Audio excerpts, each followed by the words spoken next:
So, guys, the horrific economic news continues to pour out of Russia. 1990s level horrific economic news coming out of Russia. We've got the largest employer in the country coming out with absolute bloodbath earnings for the third quarter 2025. This is after the same company announced the beginning of mass layoffs. This company is in absolutely every segment of the Russian economy. I'm also going to cover the collapse in fuel exports as reported by Bloomberg. We've got the debt crisis with defaulted loans now up 64% across Russia. We've got the mortgage crisis looming with absolute parabolic chart there. We got Russian car production down 50%. We've got supermarkets closing. We'll start with another bloodbath earnings report from the largest employer in Russia. Russian Railways isn't just railways, rather dozens of companies in every field from telecom, security, manufacturing, everything. These guys were making money year over year, third quarter. They were doing 44.7 billion rubles.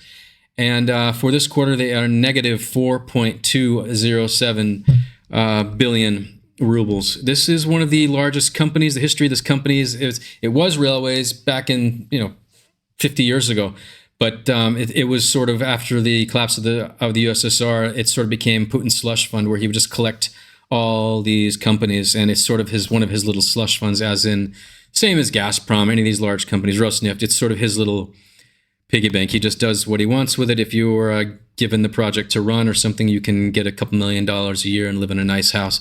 That's how Russian neo-feudalism works. Bloomberg reporting Russia's fuel exports continue to collapse, now with even Singapore and Netherlands exporting more than Moscow. You remember John McCain famously called this place a gas station. With nukes, it's not even really that anymore. Yellow line here is 2025. We're headed to the 1990s, folks. The central bank governor just referred to it as that yesterday. That's the second time in a week she's said that. She said 1990s in quotes. As you can see, things are just getting worse and worse. This is refined products. This isn't crude oil. Crude oil is another thing. India just stopped their purchases on that front. They are also facing calamity. This is the debt crisis now, and this isn't getting any better for the Russians. This is out of Stratcom. Russian companies can no longer pay their debts. This is data from the Central Bank of the Russian Federation. Percentage of overdue loans to companies up 64% since January 2024. And this is just a stable trajectory into hell for the Russian economy. The number of problem borrowers and their share accelerated growth in 2025. Mortgage debt absolutely going parabolic. Take a look at this chart. We've got the volume of overdue mortgage debt is 177 billion rubles. That's plus 118% year over year. And this is a post from our buddy Yevgen. He's saying, I believe banks are hiding the volume of overdue debt. I think the real figure is much higher. The growth rate is horrific. And I wouldn't pay any attention to the column on the right. There's no way on God's green earth that only 1.5 out of 100 mortgages in Russia is in default. That is absolutely all data out of Russia is absolutely rigged. But they are good on trajectories, and we can all believe this trajectory is probably accurate. And Russian car production is not any better than everything else we've just discussed. Russian car production fell by 50% after sanctions were imposed, then rose back to 80% of pre-sanction levels, but is now back down to 50%. As you can see, the starting point is 100% here, and things are just continuing southward, where it's not only the general economy, but people are buying these Chinese cars now that last, like a year, catch fire and explode, and all the wonders of Chinese auto manufacturing. And how is the Russian government handling all this? Where are they getting the money to fund this war? Well, I'll read you what Yevgen wrote. This is, I post this chart about once a week I post this chart, and it keeps getting crazier and crazier. The red line is 2025. The Russian Ministry of Finance has accelerated bond sales to finance the budget deficit. Bonds worth 206 billion rubles were sold today. Since the beginning of the year, the volume of bonds in circulation at par value has increased by 4.465 trillion rubles. This is an increase of like 600 something percent. I calculated in one of the last videos. As you can see, 2024 is here and 2025 is here. What's happening? The next question is, who the hell is buying Russian bonds? Is it the Chinese? Is it grandma? Who's buying Russian bonds? And what's happening is Russian banks are being forced at the point of a gun to purchase Russian bonds. And this is really backed by nothing other than capital destruction. The Russian government then takes that cash and sends it to North Korean weapons factories and building missiles that are then thrown into apartment buildings here in Kyiv. And so at the end of this, let's game this out. What happens when all these banks are not sitting on mortgages? They're not giving mortgages out anymore. They're not lending to corporations. What are they doing? They are lending to the government, and then the government is waging war with that cash to acquire territory, the ruins of villages, and to blow up apartment buildings here in Kyiv. What happens when these banks, 2 years from now, a year from now, 6 months from now, are sitting on nothing but worthless paper, not backed by somebody that bought a car and is making those payments every month back to the bank, or a family, purchased an apartment in Moscow? This is purely capital destruction. This is a house of cards that Bloomberg, the likes of Bloomberg, they just aren't talking about this yet. This is all data from the Russian central bank, and it's freely available to journalists. And if you have journalist friends, you should let them know that they should start covering the real story, what's going on. And on the societal level, this is from Russian mainstream media, 161.ru. You can go, it's mainstream Russian media. The format anyway, so what this article is about is the grocery stores are beginning to close. The format has reached a dead end. Hypermarkets have begun to close. This is large grocery stores, which is a new thing in Russian culture. You go in and you can buy an orange, or you can buy like a screwdriver. And as Russia's economic catastrophe continues to worsen by the day, careening into really what's could be described as a 1990s level catastrophe, things we haven't seen since the 1990s, really on every metric unfolding now. I'll read you what I wrote. The societal collapse is accelerating. It's like the twin crisis. They sort of go hand in hand, as they did in the 1990s. I'll read you what I wrote here. Both Russia's birth rate and death rate hit levels not seen since the 1990s. Despite several government programs aimed at pushing women to have babies, birth rate has dropped another 3.4% this year. Despite costly programs and an intensified family values campaign, Russian women aren't having children. And that's absolutely right. Women don't want to. 1950s America, what was it? It was stability. You saw a baby boom. And the Russian central bank no longer holding its tongue. They are saying the words, as I wrote here. Russian officials now saying the words, 1990s. What's coming for Russia is going to make the 1990s look like 1950s America. The central bank, this is from Russian outlet TASS. The central bank aims to ensure that Russia's economy doesn't end up in the 1990s again. They are starting to get the Russian public used to these things. And I don't know if this is, it's hard to decide really whether it's coordinated. But this is like the fourth or fifth mention from this woman, the woman that has run the Russian central bank since, I believe, 2012 or 2013. She's dropping these little 1990s bombs. And I don't know if this is conditioning or... your guess is as good as mine, but to hear it said, it's like music to the ears of everyone in the civilized world, knowing that Russia is really, 90% of global terrorism. And while all these domestic catastrophes continue to unfold in Russia, we've got Ukrainian armed forces continuing to do God's work. We've got overnight, this is last night, overnight refineries and electrical substations continued exploding in a number of Russian regions. We've got the Vladimir region, we've got the Oriol region, we've got Yaroslavl. The Ukraine is waging a smart war. And I made a little map here because you can see what I'll show you in the next image here after these two videos. Ukrainian armed forces is taking out substations that surround Moscow. That's what they're doing right now.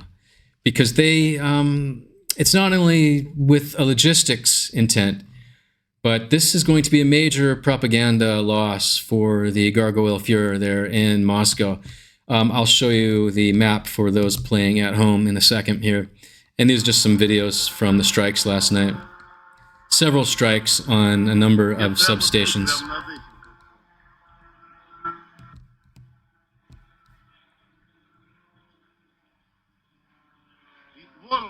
Holy mackerel.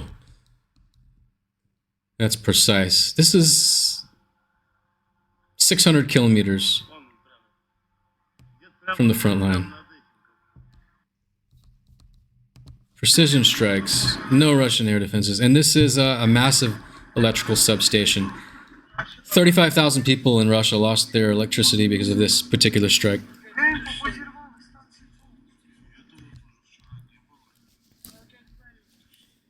For those playing at home, this is a post from 2 days ago that listed the substations that Ukrainian armed forces have been taking out. But we have a new one to add to this line because the Vladimirsky station was hit again last night. It hasn't been updated yet. So it's October 17th and October 30th are the two strikes. Just take a look at this map in relation to Moscow. Here's the Moscow hellscape right here, the epicenter of all global terrorism. And these are the substations that Ukrainian armed forces is now hitting multiple times. Electricity is generated way out here in the east, and then it's sent here to Moscow. And Ukraine is going to make sure that that no longer happens. These are very expensive units to replace. And, well, the one chart that is unfortunately bullish for Russia here is, I'll read you what I wrote, proving again that most Russians have no problem murdering Ukrainian families as long as the cash is right. And I want to just show you, these are payments to contract soldiers. Money still talks in Russia. Saratov is an interesting case.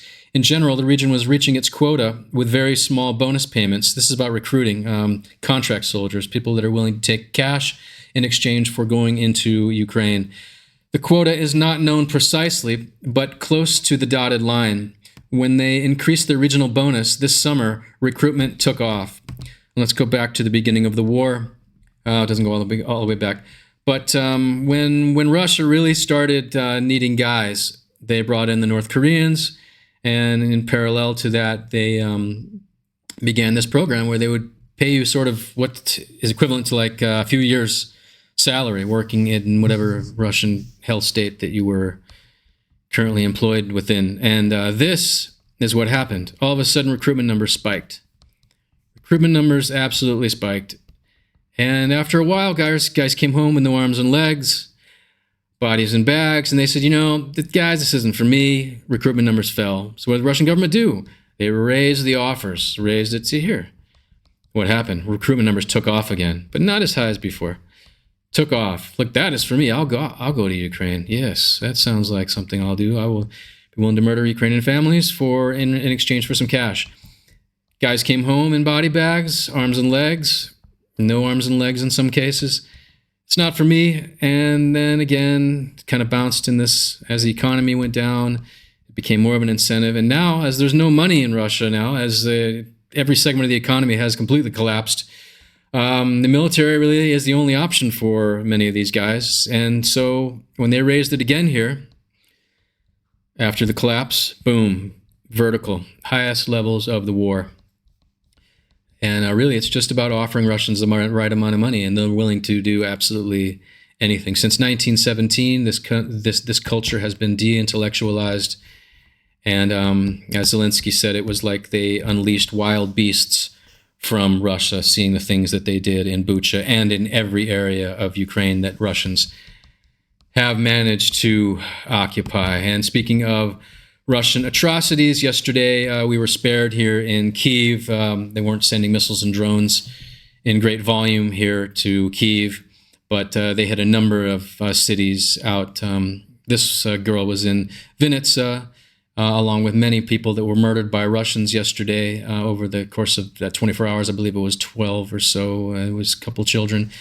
This was Diana. She was 7 years old, and Russians murdered her yesterday. And she was just a normal kid in her house, way out in Vinnytsia, Ukraine. You understand that this is not even the center of Ukraine. It's closer to Poland than it is to the front line. It's over by Hungary, and not by Hungary, but it's in the middle. It's nowhere near the front, right? And this little girl was in her house, and the Russians murdered her yesterday.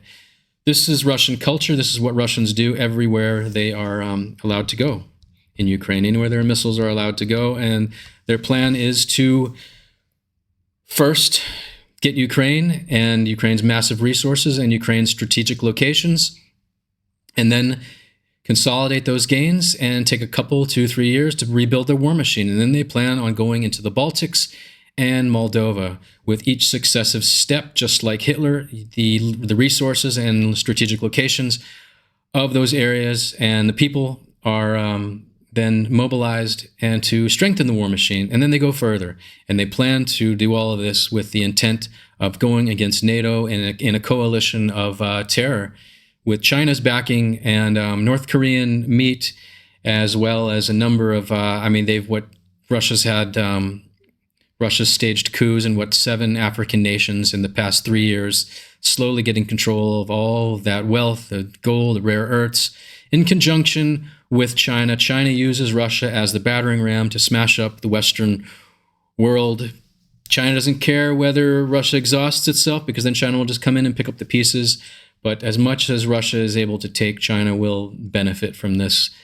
And that's the plan, you guys. And if they're not stopped in Ukraine, this whole plan can really keep going. Anyway, take a look at Diana. This is the stuff that Russians are doing. And they will do this in 2 hours from now. They're going to do it 6 hours from now. They're going to do it tomorrow, the next day. Every day they're doing this in dozens and dozens of cities all over Ukraine.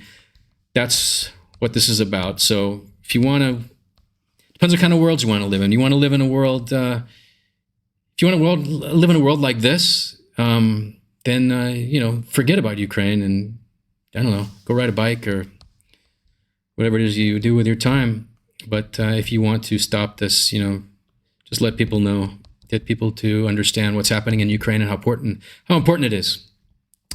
Sorry to end on a dark note, guys. This is a show about economy today, and that's good news, right? The economy is doing horrifically catastrophic. Okay, guys, that's all I've got for you today. Have a good one.